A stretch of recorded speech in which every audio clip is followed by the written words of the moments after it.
¿Cuál es el siguiente punto? ¿Cuál es el siguiente punto? Me quedé pensando, perdón.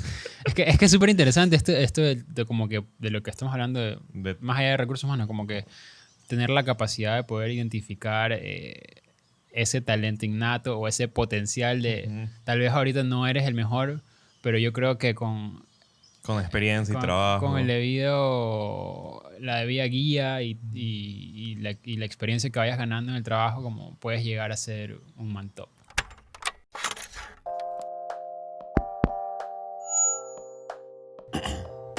Todas las profesiones requieren cierto grado de creatividad para resolver problemas del día a día. Y detrás de cada idea creativa existe un proceso. Es por eso que en Caro Sello buscamos explorar estos procesos. Porque somos curiosos y nos intriga conocer la forma de pensar de los demás. Y qué mejor manera de hacerlo que conversarlo con amigos y como amigos. Porque este tipo de conversaciones no deben ser siempre serias. Muy buenos días, buenas tardes y buenas noches, gente. ¿Cómo les va? Bienvenidos a un episodio más de Caro Sello. Y el episodio de hoy está interesante, me gusta, estoy emocionado por hablar sobre este tema. ¿Cuál es, Pedrito? Un episodio bastante misterioso. Vamos a hablar sobre... ¿Por qué misterioso? Porque vamos a hablar de Guillermo del Toro. El papá de la fantasía. No es el papá de la fantasía. El papá de la fantasía. Pero bueno, en parte realmente la mayoría de sus obras, tanto de cine como de otros géneros, de otras ramas del arte, tienen como género la fantasía. Sí, se nutren bastante de este género. Yo creo que él, como que tú piensas en Guillermo del Toro, piensas en misterio, en criaturas sobrenaturales, y ya tienes como una imagen preestablecida de todo el trabajo que ha realizado Guillermo del Toro.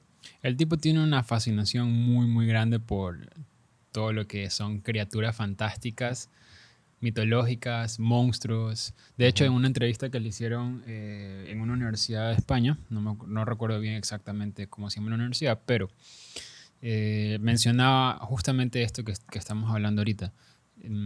A él le gusta bastante, lo pone en el plano visual, lo pone como cuando está trabajando en sus películas o haciendo alguna obra, creando alguna obra, le gusta meterse en este proceso de como disecar a los monstruos, a las criaturas que van a aparecer como personajes en su historia. En el sentido literal de la palabra, o sea, le gusta pensar cómo funciona su organismo por dentro, cómo piensa, cuáles son sus instintos, cómo se mueve, cómo va a actuar frente a determinadas situaciones que se vayan presentando a lo largo de la narrativa de la historia. Sí, de hecho eso es algo que pasa mucho, por ejemplo, en animación. Hay que pensar bastante, analizan bastante a sujetos que van a animar. Cuando, por ejemplo, películas como Zootopia, que usan animales, analizan los movimientos y todo esto para tener toda esta data y luego entender cómo se va a desarrollar el personaje, cómo se va a mover y todo esto. Claro. Y esto que hablabas de él, de estos mundos fantásticos, estos monstruos y todo eso, no me acuerdo en qué entrevista fue, o no sé si fue como que él estaba dando un tipo de TED Talk hablando. Él decía que él, cuando era pequeño, tenía miedo de salir de su cama porque decía que los monstruos le iban a atrapar. Y que él de chiquito, un Guillermo del Toro chiquitito, decía como que hizo un pacto con estos monstruos y les dijo que él iba a ser su mejor amigo. Ah, es verdad. Ajá. Sí, ahorita que lo dices así, ya me acordé. Fue como una especie de sueño lúcido que tuvo. Ajá. Que justamente se imaginó todos los personajes, o la mayoría de los personajes que salen en la película que hizo de El laberinto del fauno. Ajá. Y justamente decía eso, que él hizo un pacto con esos monstruos. Que él, como que lo dejen ir al baño en paz. Sí, como que no le hicieran nada malo. Y a cambio él se iba a encargar de como contar sus historias, visibilizarlos. Ajá. ¿Cómo lo hizo? A través de una película en el 2010 con El laberinto del fauno, que fue y sigue siendo un éxito de todos los tiempos. Sí, eso es súper buena. Yo recuerdo que, por ejemplo, mi primer acercamiento con Guillermo del Toro fue con Hellboy. Hellboy 1 y Hellboy 2 son fantásticas. Por una razón, no sé, me gusta más la primera que la segunda. A mí me gusta la segunda por creo que la segunda es la de los elfos, no estoy seguro. Sí, es la de los elfos. me gusta como que todo estos escenarios con dorado, cómo hace todos estos personajes. Porque, Ah, eso sí, eso sí. O sea, ajá, la escenografía, como que la dirección de arte, la dirección de fotografía y todo ujú, eso ahí es espectacular, tanto en la sí, primera como en la segunda, sí. desde mi punto de vista. Y, Pero a nivel de narrativa, o sea, de como de historia, me gusta ajá, más realmente la primera que la segunda. Pero sí. son cosas ya Y de hecho, como que, por gustos. ejemplo, tú lees el cómic de Hellboy, cómo está dibujado, y es súper simple, pero como que ya dentro de como que la cultura pop, la cultura general, ya tienes a Hellboy con todos estos ingredientes extra que le da Guillermo del Toro a través de sus películas, Es que le han como sumado bastante. su esencia, Ajá. su firma, por así decirlo, Ajá. O en sea, las él películas que tiene un hace. craft bastante notable que, que se nota que es de él. Él dice, me encantan los engranajes, me encanta como que las estructuras viejas de madera. Y todo eso tú lo notas en el libro, en los libros, perdón, en las películas. Y todo esto nace, creo que, de todo lo que él ha consumido. Sí, de En, hecho sí. Sí, tú notas como este contraste que hay entre iluminación y las texturas que utiliza como que en los planos de cada una de las Ujú. escenas que tienen las películas que ha hecho.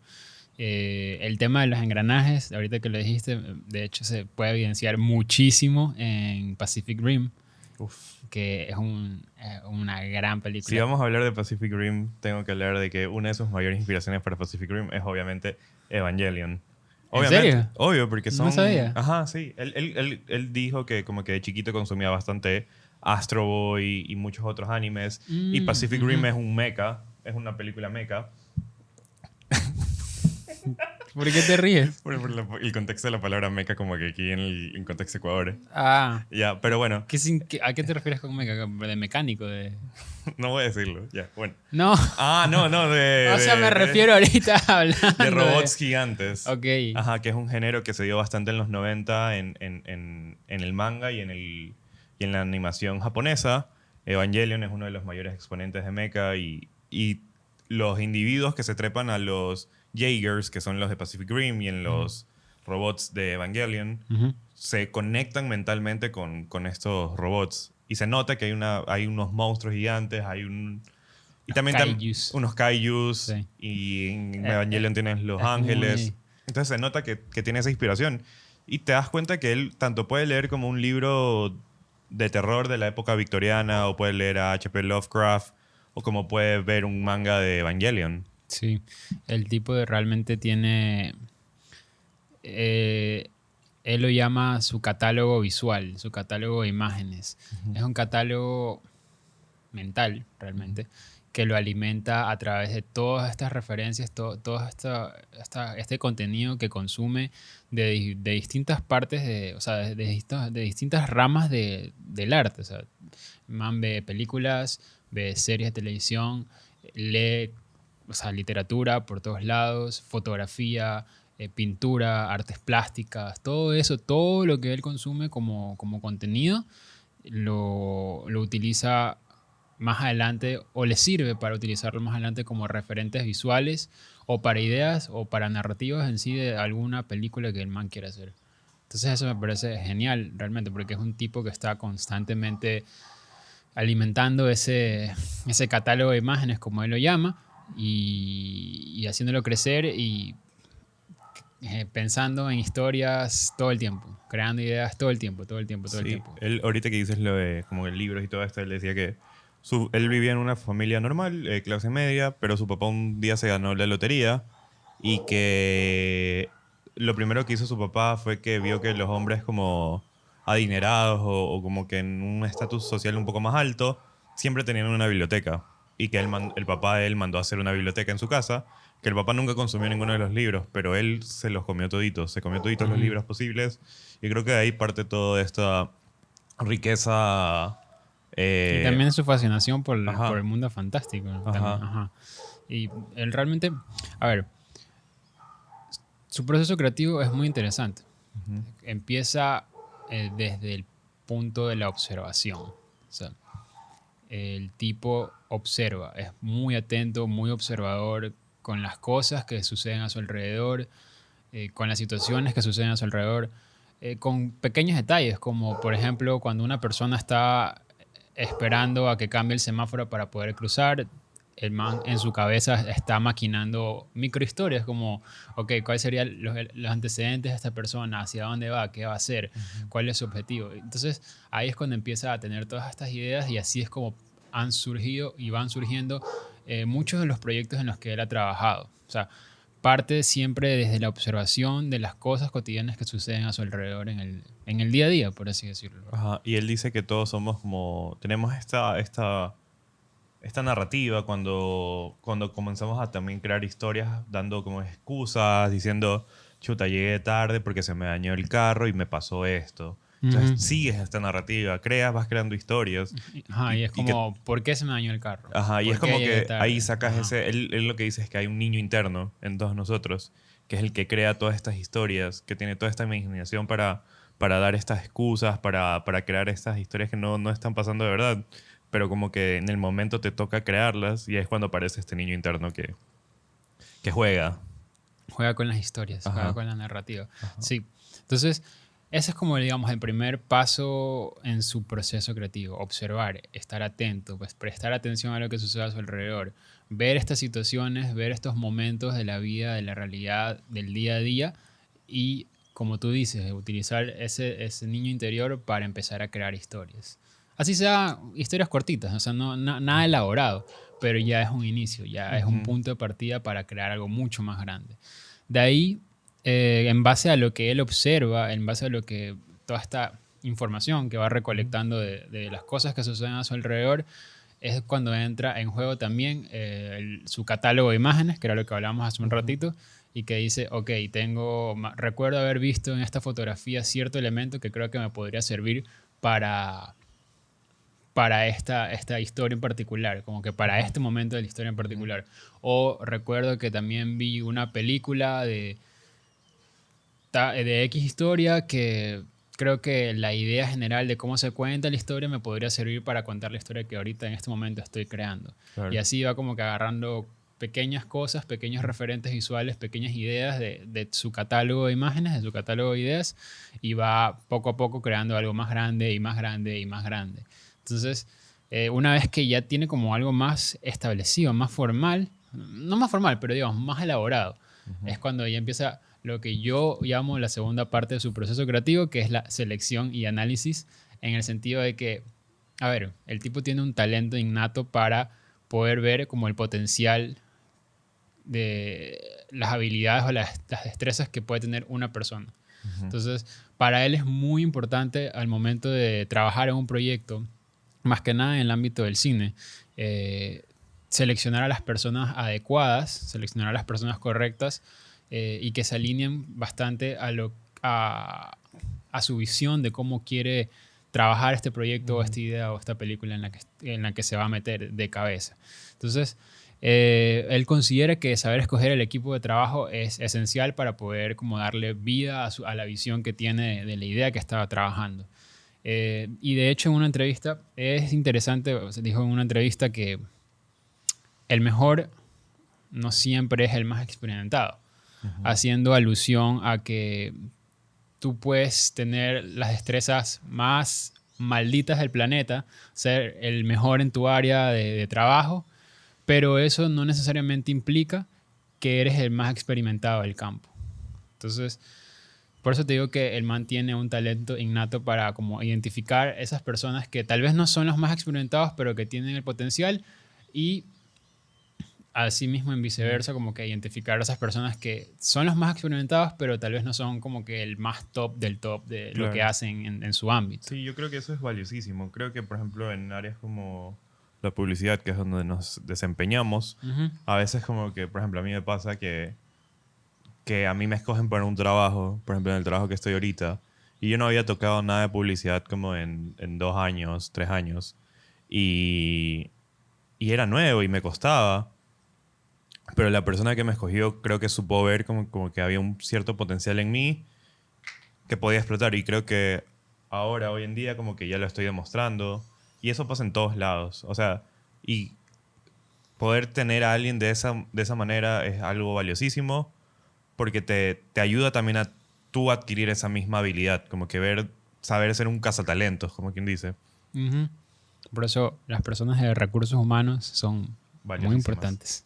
Sí. De hecho, son en la mayoría de los casos, de los trabajos que tienen un departamento de recursos humanos o tienen una persona de recursos humanos, es el primer filtro antes Claro. de poder como que pasar al resto de fases de entrevistas y todo esto de aquí. Sí, y no solo es un análisis de como tu portafolio, también es un análisis de tú cómo eres como persona, si te adaptas bien a trabajar en equipo, si no te adaptas a trabajar, si la marca que vas a coger o el proyecto que vas a trabajar se acopla a tu manera de ser, a tu forma de A ver tus las valores y cosas, a todo tus eso ahí, valores. Ajá. sí. Sí, sí. Eso es muy cierto. O sea, en este caso Guillermo del Toro vendría a ser su propio departamento de recursos humanos Claro. al momento de hacer la selección de su equipo de trabajo para cualquier proyecto en el que el man se meta de lleno. Sí. ¿Cuál es el siguiente punto? ¿Cuál es el siguiente punto? Me quedé pensando, perdón. Es que es súper interesante esto de como que de lo que estamos hablando, más allá de recursos humanos, como que tener la capacidad de poder identificar ese talento innato o ese potencial de tal vez ahorita no eres el mejor, pero yo creo que Con experiencia y trabajo. con la debida guía y la experiencia que vayas ganando en el trabajo, como puedes llegar a ser un man top. Sí, Entonces es como súper interesante. Me quedé es pensando. una muy buena habilidad. Sí, creo. sí.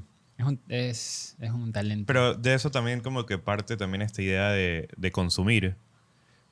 Porque tú consumes como el trabajo de muchas personas. O sea, estás, por Que ejemplo, no sé, dentro de nuestra área estás en Behance Ajá. viendo qué ha hecho este man, qué ha hecho el otro. Y quizás son proyectos como universitarios o son proyectos como que personales. Ujú. Pero tú sabes que si ese man hizo esto solo con un proyecto universitario o hizo esto que está increíble solo en un proyecto personal, para un proyecto como que con mucho más recursos, con una marca detrás, va a ser mucho más bueno. Obviamente le va a costar al principio adaptarse, pero como que... Como todas las cosas Ajá. en la vida, en realidad. O sea, cuando entras nuevo o relativamente nuevo a un área en el que no conoces del todo, te va a costar. Te va a costar desde el inicio como adaptarte, pero ya te digo, poco a poco, con la debida guía, los debidos procesos, vas ganando experiencia y obviamente te vas haciendo mejor y mejor y mejor y mejor. Entonces, es interesante. Y el hecho de que él mantenga la habilidad para poder identificar todas estas cosas me parece genial. Porque ya te quita como un estrés encima de depender de alguien más. Claro que obviamente ha de tener sus personas con las que trabaja para hacer la selección de equipo, pero digamos, él es el que tiene la palabra final Claro. en todo esto de aquí. Y bueno, ahí la tercera parte de su proceso creativo es el trabajo duro y la retroalimentación, o el feedback en inglés. Y es como lo que sigue después de tener el equipo de trabajo es empezar a darlo todo. O sea, liderar. Más que nada ser un buen líder, porque en parte eso es lo que hace un director en una película, o sea, poniéndolo en el plano de cinematografía, o sea, es liderar. O sea, se encarga de ver los aspectos de las diferentes áreas, o sea, como que comunicarse con los directores de las diferentes áreas para que todos estén alineados a la misma visión y que el resultado del producto, que en este caso vendría a ser la película, salga como desde un inicio se lo había planificado. Claro, creo que el saber dirigir es algo importantísimo en todas las áreas posibles. En todo, en todo, en todo. Saber dirigir, no ser como un jefe, sino más bien un líder. ¿Eh? Suena súper como Herbalife. Pero ¿quieres ser tu propio jefe? No. Pero como que No caigan en esas trampas, amigos. No. no vale la pena. Para experiencia propia. No, pero sí, o sea, el hecho de saber hasta dónde puede dar tu equipo, saber como que cuáles son los parámetros, saber como que qué carga de trabajo necesita cada persona, en qué rol se desempeña mejor cada uno, es importantísimo. Y es algo que creo que no nos enseñan mucho desde pequeños, porque siempre estamos sujetos a aprender cosas que quizás no somos buenos y se nos exige demasiado en eso, pero hay otras cosas que quizás somos bastante buenos y no lo explotamos como deberíamos explotarlo. por ejemplo, un ejemplo, Pero es que a veces no tenemos la guía necesaria como para decir, para poder identificar por nosotros mismos y decir, ok, yo soy bueno en esto o haciendo esto. porque no tenemos buenos líderes que nos guían o buenos como directores que nos Sí, guíen. es debatible, o sea, es un debate interesante. Depende realmente de muchos factores externos que obviamente no dependen de ti. Ujú. Depende del entorno en el que crezcas, depende de las posibilidades que tengas, etcétera, etcétera, Ujú. etcétera. Pero en sí, digamos, la esencia de todo esto es que muchas veces nosotros no sabemos identificar de entrada cuáles son nuestras debilidades y cuáles son nuestras fortalezas. Ujú. Yo creo que todos deberíamos hacer un FODA de nosotros mismos, amigos, poniéndolo en términos de marketing. Mi panel Mi marketero. panel marketero. No, pero sí, o sea, como que aprender a identificar cuáles son tus fortalezas con respecto a lo que haces, pues, ¿no? O sea, estamos hablando ahorita en plano de a nivel profesional, de tu carrera, independientemente del ámbito en el que te Ajá. desarrolles, o sea, como que identificar para qué eres bueno Ujú. y qué es lo que te cuesta y qué crees que podrías mejorar. Sí, o sea, es bastante válido. Sobre todo cuando ya empiezas como que a hacer proyectos ya más por tu lado. Entonces es bueno identificar qué es lo mejor en lo que trabajas para dedicarte más a esos trabajos así y saber qué trabajos quizás no tienes que tomar o cuáles es mejor Claro, como ajá. que decir, sabes que no me funciona esto, mejor solo me dedico exactamente a esto. Es Acá. que ahí es donde entra el factor de la experiencia. O sea, una vez que tú ya vas agarrando experiencia, y con agarrar experiencia no solamente me refiero a perfeccionar lo que tú haces, o sea, en lo que tú trabajas, sino también ir desarrollando habilidades sociales que te permitan poder trabajar en equipo de una mejor manera, poder fluir y poder como aprender de los demás. Que de hecho eso es una de las claves en lo que hace Guillermo del Toro. O sea, para él la retroalimentación de su equipo de trabajo es sumamente importante porque dice que él siempre está en constante aprendizaje, siempre está en constante crecimiento. Y eso que es una persona que tiene 60 y pico de años. O sea, no es una persona que ¿Cuántos años tienes? es como 60 y algo, 64 No, años. Sí, ni búscalo, googlealo. Ahorita mismo, googlealo. No tiene 60 años ni bolsa, loco. Tal vez estoy hablando huevadas, pero Sí, sí, hablando. bueno, la cosa es que para él la retroalimentación es sumamente importante. ¿Y de dónde saca la mayor parte de su retroalimentación? La saca del equipo de trabajo con el que él se desempeña en determinados proyectos que trabaja. Entonces, a él le sirve mucho el hecho de que el director de fotografía o el director de arte o el gaffer o cualquier persona que esté involucrado en su proceso de trabajo le diga, ok, creo que esto podría ser así, creo que esto podríamos trabajarlo de tal manera, creo que esto podría llegar a ser mejor si es que tomamos ciertas decisiones que podrían aportar a crecer en el proyecto. Entonces, él agarra esa retroalimentación de su equipo y la utiliza para aprender y para seguir creciendo como profesional. ¿Cuántos años tiene? 58 años. Dije 60 y pico, ¿no? O sea, 66 dijiste. no, dije 60 y pico. Ya, pero no parece. Estuve casi. No parece, yo le pongo 40 y pico, 43. No, sí tiene, No tiene está su... tan viejo, y loco, solo tiene como canas. Pero tú lo ves y como que quieres abrazarlo.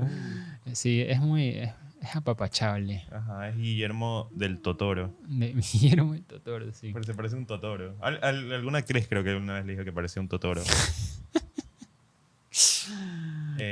Pero sí. Estaba buscando esto, entonces, ¿qué estaba diciendo? Te distraíste, perdón. Ya estoy hablando Es tu culpa. huevadas. No, pero a ver, estaba hablando de la retroalimentación. Ah, sí. es algo importante. Ah, sí, ok. Sigo sin entender de qué estás hablando. Pero no, bueno, a ver. Parte de su proceso creativo también es lo que ya dijimos, trabajo duro y retroalimentación. Ujú. O sea, aprender de los demás e involucrarse en otros campos, en otras áreas que no necesariamente son como su fuerte. Ujú. O sea, te estoy hablando del cine, te estoy hablando de la literatura, porque él también escribió novelas. una trilogía de novelas Ajá. que se llama... Ay, no me acuerdo cómo se llama. Yo Pero fue en tampoco, conjunto. pero Fue en conjunto. En español era Oscura, Nocturna y Eternal. Creo Era que de le un sigue. proyecto que él quería sacar como una serie, De vampiros. pero la Ajá. cancelaron y dijo, lo escribo como una novela. Claro, o sea, él hizo el pitch a una cadena televisiva, pero no se Creo que era dio. BBC, no me acuerdo. Ajá, no se dio. Lo hizo novela, fue un exitazo y luego la hicieron serie. Ajá, Y luego le compraron como que la idea y bueno, hagamos la serie y le hicieron serie. sí.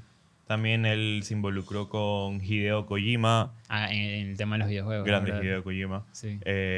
para Silent Hill y también participó como consultor en Death Stranding, un videojuego que salió como hace 3 4 años, que No está lo he súper jugado, pero cool. no lo he jugado porque me huevo en realidad. Tienes miedo de... Yo sé. Yo me movería de Silent Hill. Yo la verdad no soy alguien que le guste el terror, pero no sé por qué las películas de Guillermo del Toro me fascinan, porque no es como un terror, Es que creo que sino es como, que es es un un terror, mundo no es más... un terror, es Ajá, como más suspenso, como... es como un... Ajá, Es, suspenso, es un mundo fantasioso, donde las criaturas no siempre son malas. El que es malo siempre es el ser humano, dentro de las historias de es verdad, Guillermo del Toro. es verdad. Y creo que también es algo, por ejemplo, él obviamente tiene como que parte de esto que ha consumido de Lovecraft, en la cual los humanos simplemente son como partícipes de las historias, son como, no hay como un héroe o un villano, sino que son parte de este mundo que es como ruled, ¿cómo se diría ruled? Como gobernado Gobernado, aquí haciendo las traducciones de la jerga bilingüe de Pedrito. o son partícipes de este mundo en el cual hay estas criaturas como mitológicas o cósmicas, como por ejemplo en Lovecraft que está Cthulhu, que es como este En el dios laberinto gigante. del fauno, realmente el fauno no es como... No es un antagonista del No, todo. De hecho, si te das cuenta, la película, o sea, el background histórico en el que sucede todo, se desarrolla toda la película y el mundo fantástico es la guerra civil en española. plena guerra civil española. Ujú. Entonces, y de hecho, hay algunas escenas que se centran bastante en la malicia del ser humano en esa Sí, por época. ejemplo en The Shape of Water también tienes a este personaje que fue extraído de su hábitat natural para ser experimentado, que se enamora de esta mujer y que luego de este amor era como que no, Un amor imposible. un amor imposible de ver esto, pero de la nada... O sea, no les voy a spoiler la película, pero como que ahí el humano era el malo y estas criaturas simplemente habitan dentro del mundo y el humano es como que el que Es como quiere la, interceder. es como la curiosidad y el morbo Ujú. del ser humano lleva a convertirlo en un antagonista, en el villano de las películas de Ajá. Guillermo del Toro. Eh, Eh, de hecho, a ver, en Hellboy 2 va más o menos también por ahí. claro. O sea, bueno, no sé si spoilear o no. Ya que 2006, 2000, ¿cuánto? Sí, 2006 creo Creo que es. y The Shape of Water salió en el 2017, hace 5 años y no querías spoilearlo. Pero 2006, pues loco. Bueno, la cosa es que todo este tema de los elfos en Hellboy 2 es realmente una venganza que quieren tener la raza de los elfos contra los humanos, porque los humanos, en pocas palabras, son como la verga. Sí, y como que al principio no lo notas, pero poco a poco se va dando. Por ejemplo, bueno, en esta última película, no la Pinocchio, Pinocchio, muy buena película, pero ¿cómo es que se llama? En Nightmare Alley, no sé si te la viste, que es con Bradley Mm, Cooper, que es como un circo y todo esto de no, creo show. que no. Bueno, ahí tú ves la degradación del ser humano hasta convertirlo en un monstruo, pero bajo la visión de un ser humano que es un monstruo.